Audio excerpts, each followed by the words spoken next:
Hi guys, just coming to the end of the day here. I'm in the warehouse and we spent the day going through the sub-assembly of the bike.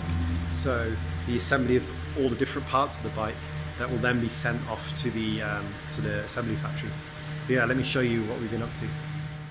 We've basically been going through all of the components for the bike and sorting them out into the different areas, the different sub-assemblies of the bike. So for instance, this is the front mainframe and the rear swing arm sub-assembly, and we've also got a similar sub-assembly for the front.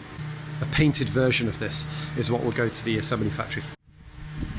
So one of the reasons why we're doing some of the assembly here in the warehouse, which is pretty unusual, is just because the assembly factories at the moment are absolutely rammed.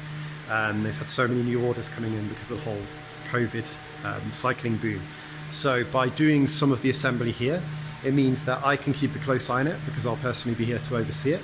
But it also means that we can speed up the whole process because we can do all the tricky little bits here, and then when it goes off to the assembly factory, it's a much simpler and quicker job.